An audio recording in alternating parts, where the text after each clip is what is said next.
putting that deck on the map, and if you have not had, excuse me, the opportunity to read Tom Ross's article about this deck that went up on Thursday, you are doing yourself a disservice. Sure. He laid it all out. Now see, green-white versus goblins, Cedric. I'm throwing you a bone here. Yeah, goblins. There are goblins in the deck. You were right. There is a goblin theme deck. Now, the might be a question, because I actually don't know the answer to this question, since you played green-white for a while and know green-white pretty well. Who do you think is favored in this match? It's close. Okay. It's roughly even-ish, I want to say. Legion Loyalist can be a huge factor and can be kind of irrelevant. It really just depends on green-white's draw, and I feel like that decides a lot of games. Well, we're going to find out right now, because Legion Loyalist did show up on turn number 1 here for Adam Bruce. He's playing against Tariq Patel.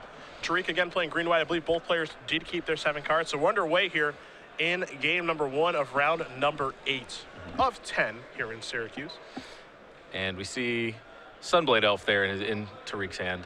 That's kind of the build that I think is probably the most popular build of green-white in the room, which is one that is very similar to the one that Jackson Cunningham finished in the finals in Portland with last week.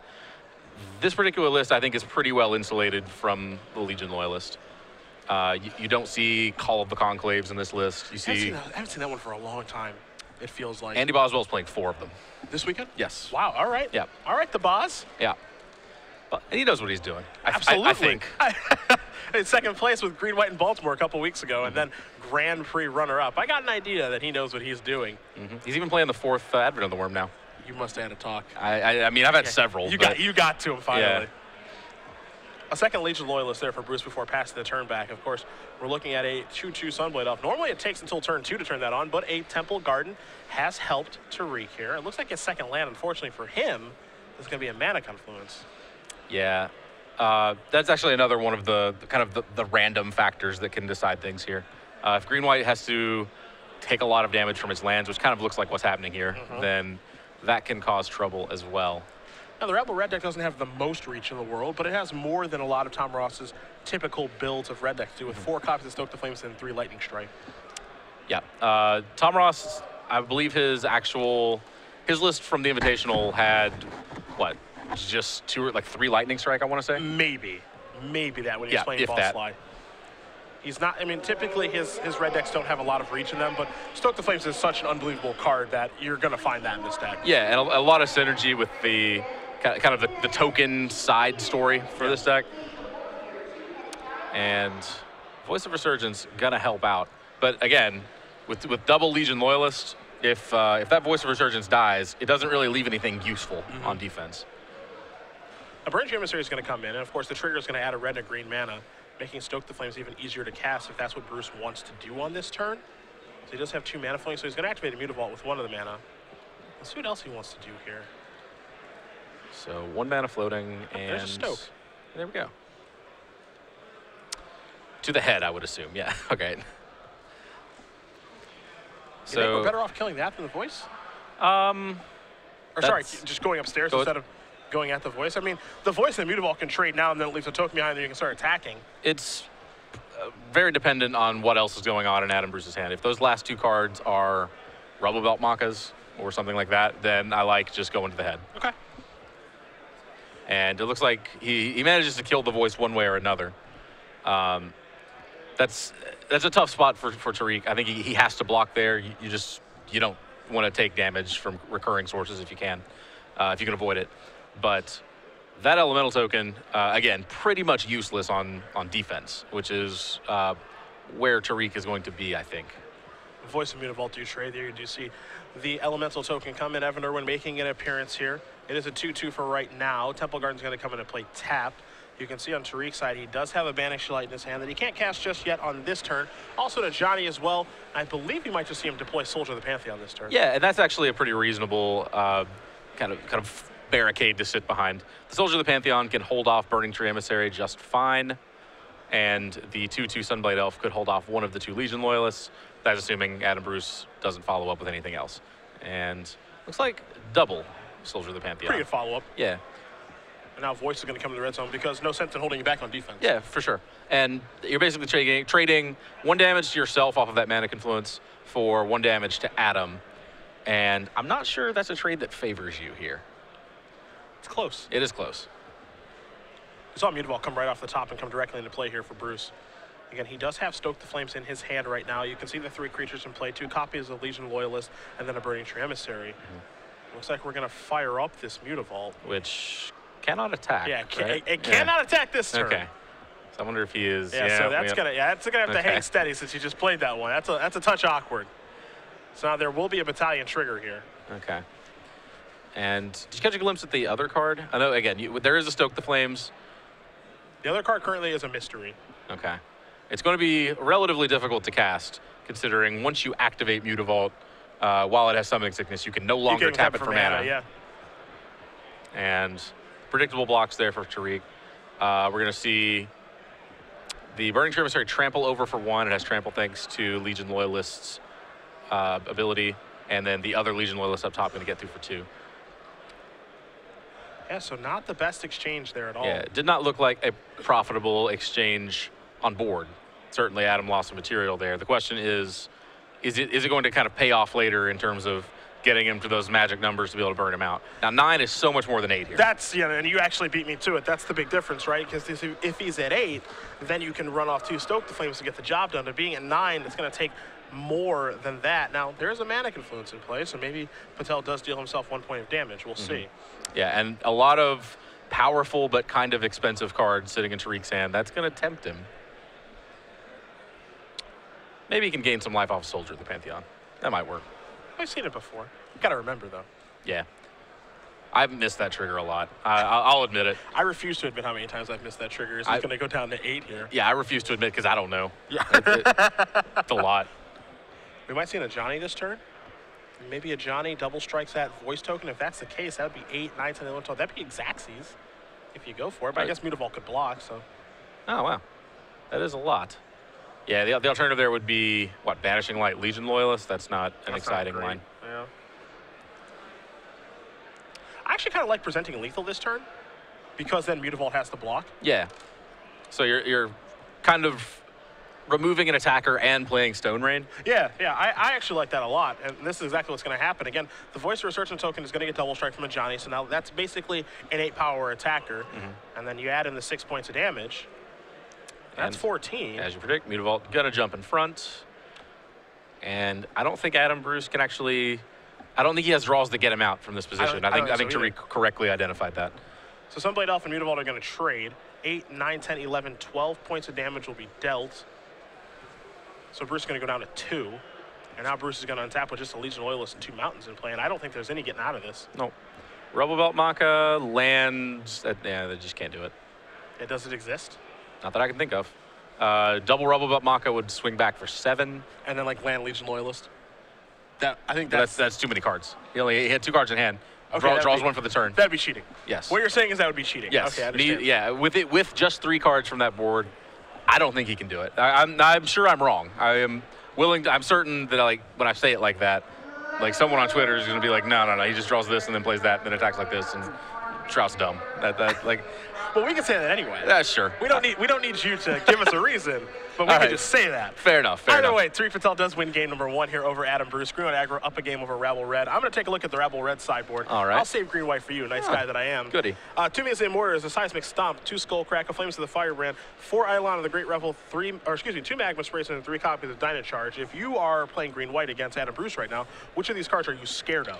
I do not like it when the red decks attack. Okay. So things that threaten to cause trouble when you attack are probably the scariest here. So I would expect Dynacharge to come in here. Other than that, the removals basically just helps Adam be able to attack. So I would fully expect Mizzium Mortars and Magma Spray to come in. Magma Spray particularly good against Voice of Resurgence. Sure, Soldier of the Pantheon certainly good. I mean, your removal is going to be good there as well, but Soldier of the Pantheon is like kind of annoying to play against. Yes. So I like having that. Yeah, so just having effects to clear out cheap blockers and then ways to capitalize on your attacks. So. All right, Green White Mage, what do you have that you're going to beat up this red deck with? Tariq is bringing in, he has access to 2 Cetizen Tactics, 2 Reclamation Sages, 1 Boon Satyr, 4 Skylasher, 3 Unflinching Courage, 1 Banishing Light, and 2 Archangel of Thune. So 5 of those cards gain life. So those are probably coming in. Those are probably coming in. Yeah. I said that. I have not played this matchup personally. Okay. I have not actually dabbled in Standard since the debut of the Rabble Rouser. Okay. So I am not actually sure if like 5 mana life gain is actually a stable thing that you want to rely on. Yeah, Archangel is pretty expensive, especially when you're on the draw. Yeah, Archangel Flute obviously would be very good if you could like start the game with it in play. Yeah. You're probably gonna win that game. Yep. But you don't get that. You don't get to do that. You have to make 5 land drops, which is a pretty tall order with this deck. So I'm not positive. I think you bring it in, but I'm not actually that excited about it. I'm very excited about Unflinching Courage. That one is a sweet one. With Stoke the Flames now, you have to be very careful about what you put it on. Okay. This has always been the case because of Mizium Mortars, but it's doubly so now. Okay. Putting it on Voice of Resurgence is not that bad because you at least get a token out of the deal if they kill it.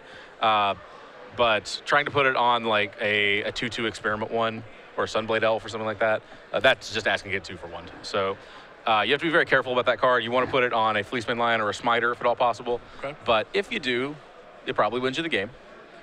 And then Decent Tactics is just a giant blowout. It takes a little, you have to set it up. There's some assembly required. There's a little bit of assembly required, but to be fair, you're in your early turns, you're generally you're a little behind, you're kind of playing out blockers. So it is not actually, it kind of is going through the motions that you would be going through anyway to just play out 3 big creatures and then pass the turn with some mana up to go for the sweet 3 for 1 blowout. Understood. Well, we'll see if Tariq does sideboard those cards in.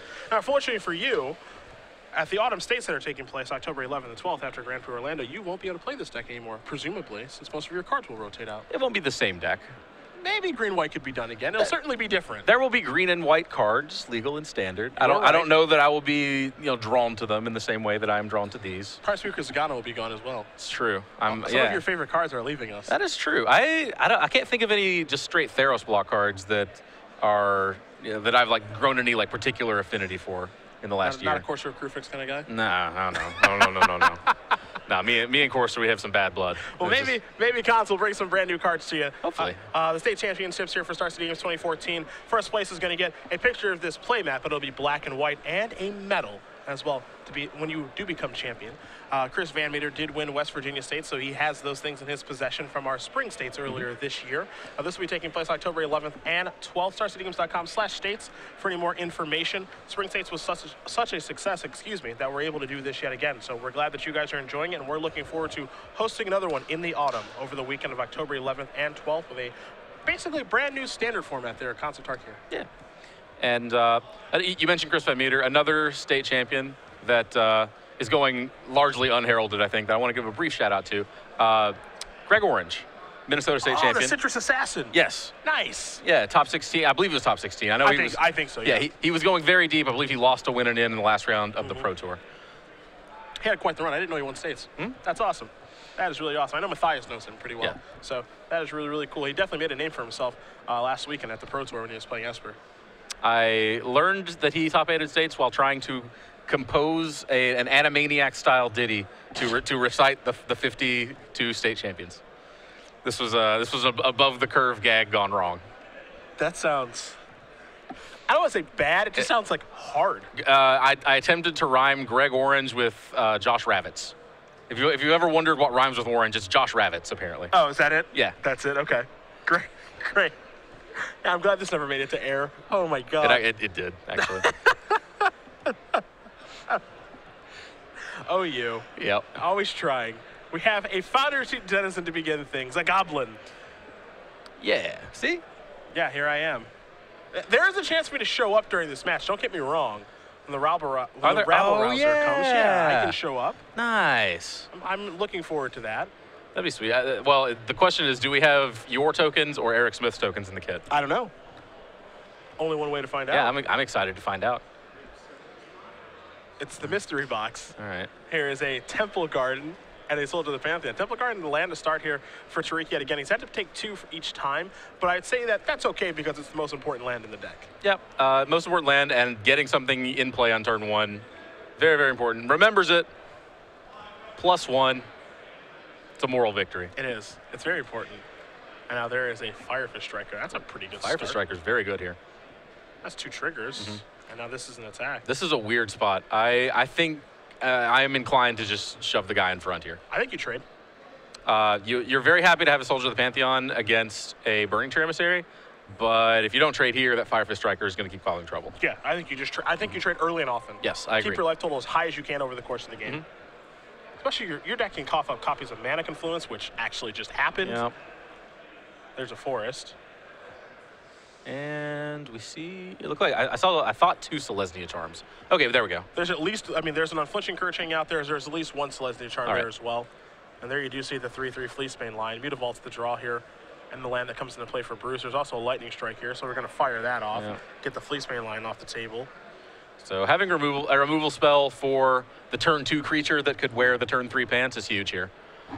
Particularly because it is, as I mentioned, the biggest creature, or the one that can survive a 4-point removal spell.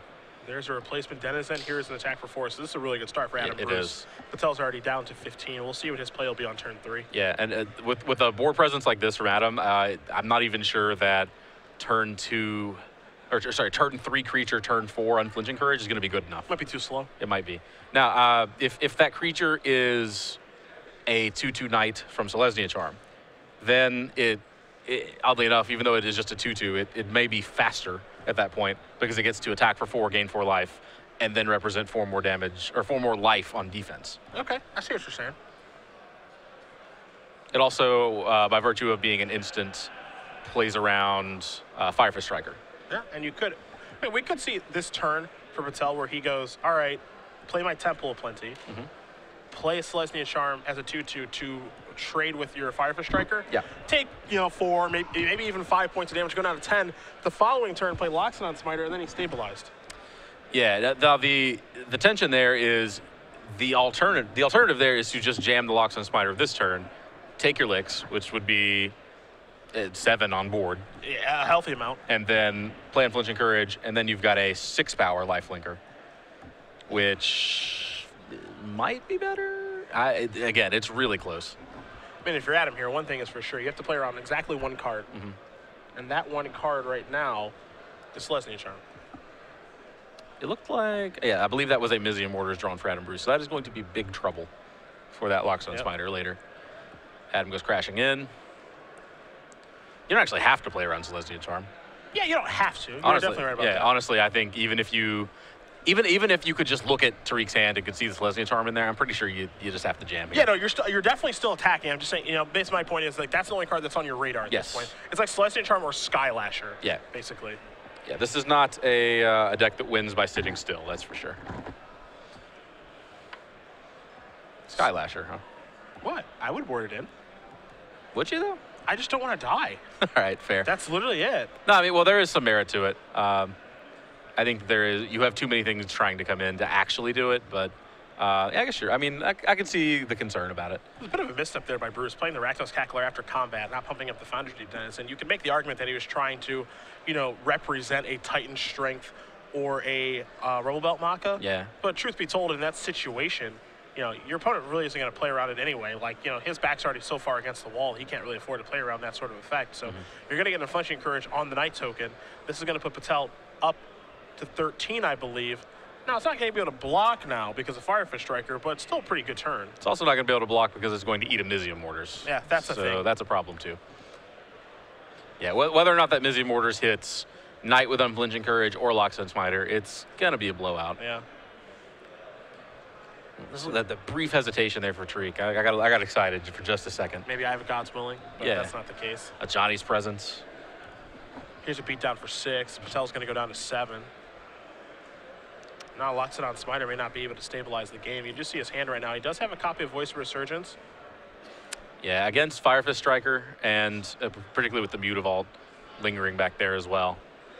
You need a huge turn to get yourself out of this. He can deploy 2 creatures. He can play Voice and Fleecebane and not take any damage. Sure. That's a pretty good turn. Okay. Was the draw. Fall to 1 on board. That's got to be scary. Is that a Magma Spray? Jeez. Huh. Jeez. I have been sitting here staring at that card trying to figure out what it was. Yeah. I was like, is it like a Chandra Pyromaster or something? That's a Magma Spray. That's a beating. Here comes an attack. Firefist Striker's Battalion is going to make it so Fleecebane line can't block, and we're going to head to a third and final game here between Adam Bruce and Tariq Patel. Rabble Red ties it up against Green-White Aggro. Yeah, and in this decider, Green-White gets to be on the play, which is huge. Yeah, this is one of the most play draw dependent matchups in Standard, or at least in my experience. And it's kind of strange, right? You watch that game and it's like, okay, well, on turn 1, Tariq played a guy, blocked. On turn 2, Tariq played a guy, and Fleecebane line, I believe, you know, And it was struck. Yeah, it was struck by lightning. Turn 3 did something. Turn 4 played Unflinching Courage. Turn 5 played 2 creatures, lost. Yeah. And it's not like Adam even did anything all that impressive. He just did enough things and was able just to run him over. Yeah, just got the guys on board quickly, and then had a way to turn an unfavorable attack into a favorable one for a couple of consecutive attack steps, which is all you need. Honestly, that's Green-White's game plan against most decks. Yeah, yeah. That's actually most aggro decks' plan against most decks. It's just kind of strange to see, like, the Green-White deck did not stumble out of the gate. They did take a little bit of damage from their lands, but there was no stumbling out of the gate and couldn't keep up with the red deck. Yeah. Yeah, I mentioned Legion Loyalist as a card that can potentially cause problems. Obviously, that's because it can make blockers not block. Firefist Striker, just as big a problem. Honestly, probably a bigger one. Firefist Striker, on the other hand, actually is just always trouble. Firefist Striker is a card that has kind of come and gone in red decks, but it's great in this matchup. Yeah. It is completely insane in this matchup. Firefist Striker, I think, ebbs and flows really based on the presence of Sphinx's Revelation decks. If you think that's going to be a popular archetype, then that's one of your worst cards. But it's actually really good in pretty much every other matchup. Every other matchup is kind of creature dependent. Yeah, it's actually, and the black devotion decks and the black mid-range decks have gotten to the point where they're actually creature dense enough to reward that card too. Being able to slide by Desecration Demon, for example, pretty important. Or Blood Baron of Viscopa. That too. Yeah, with black-white kind of being on the rise a little. It's been around for a while, but I think it is slowly eating a little more of the equity that we have normally given to mono black. I was a little surprised to see that be the weapon of choice, especially, you know, by Turtenwald and Jensen and some other players at the Pro Tour. I know the Pantheon all played that deck because I've seen Owen just play mono black for so long. Yeah. And then finally, you know, at the tournament that may matter the most to him, he decides to go with black-white instead. Yeah, I think the real game, people talked about Sign and Blood, maybe Liliana, maybe Urborg. I think the real game changer for the black decks in Standard out of M15 was Caves of Koilos. That was the glue that tied it together. No more Orzhov Guild Gates around here. No more. Now you get to play real lands. I hate playing Guild Gates. No one likes playing Guild Gates. You find one person that likes playing Guild Gates who isn't playing Maze's End. You had to get me with that last little. There was a guy playing Maze's End. This is an amateur hour. I saw a guy playing Maze's End in round 3. He was at like table 70. Was it Gab Nassif? No, Since he played it at the Pro Tour? No, I don't think so. Didn't look like him. I think it's awesome Nassif played that deck at the Pro Tour. I actually agree. Founder Sheet Dennison is how we're going to start things off. Patel does not have a 1-drop this game. We'll see if he has something to do on turn 2. I think it's pretty important that he does. Oh, yeah. Just because he plays a land and passes does not necessarily mean he doesn't have anything to do. Hey, Skylasher and Charmer, certainly a thing. There's a Brain Emissary. There's the trigger for the Foundry Denizen. Follow this up with a Fire Drinker Satyr. There's another trigger. Here's an attack for 3. See if Patel has something to trade for. I caught a flash of a charm there. Yeah. I think it's very important that you trade here. Oh, yeah. Now, there is an argument for end step playing it and then untapping and unflinching encouraging. If you have that, that's a thing.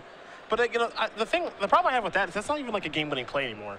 Right. You know, that play is, and you kind of mentioned this when we were talking about it, it's like it has to be on a 3 toughness or more creature. To get around the removal spells that you have to expect. Yeah, Stoke and Mortars in some numbers. I think at this point now we expect 4 Stoke the Flames. We don't know exactly how many Mortars people are going to play, but, you know, that play before of Celestial Charm and then Unflinching Courage is kind of out the window now. Yeah. And the follow-up, Lockstone Smiter, the best of all animals to put an Unflinching Courage on. This is true. I believe there was a Dyna Charge in Adam Bruce's hand. I would not at all mind to crash in and Dyna Charge to get rid of this Lockstone Smiter. It's 2 for 1 yourself to do so, but getting Smiter off the board is probably pretty important. Yeah. Let's see what this is going to be. Oh, that's a Rabble Master. This guy.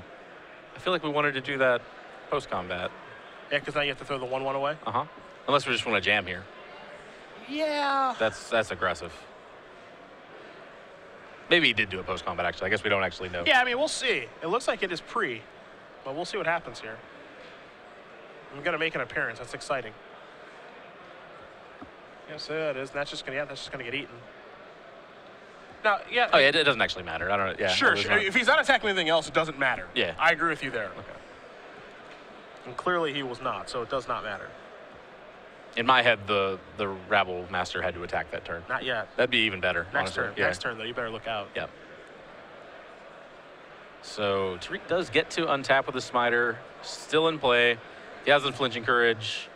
That's starting to look really appealing right about now. Hard to pass up on, honestly. Yeah, although unflinching courage and swing, as powerful as that is, I'm not even sure it races the Rabble Master. This is part of the reason that when we were in Baltimore, we saw Boswell go towards a Johnny Steadfast, because the +1/+1 and giving vigilance Combined and with lifelink, vigilance, it is really, really tough for these decks to beat. I think it's probably, honestly, it's the combination of everything that makes it really, really difficult. This is going to be such a huge turn for Adam Bruce. He's going to start it off with Legion Loyalist. Makes it so that if he's got Advent of the Worm, that's no good. Same Hey. thing can be said for Selesnya Charm. Look at that guy. Everybody's going to come in the red zone now. There will be a Goblin Rabble Master trigger. Even I'm attacking. That's exciting. There are 2 goblins. Does the Rabble Master count itself? I believe it does, but we are going to make sure. Okay. We should become intimately familiar with this card, as it's going to see a lot of play. Oh yeah, we haven't seen the last of it. I wonder if there are goblins on Tariq here. I hope there are. Yeah. I hope they're all really busted so I can play the deck of Legacy again. Just completely insane. Deathrite goblins.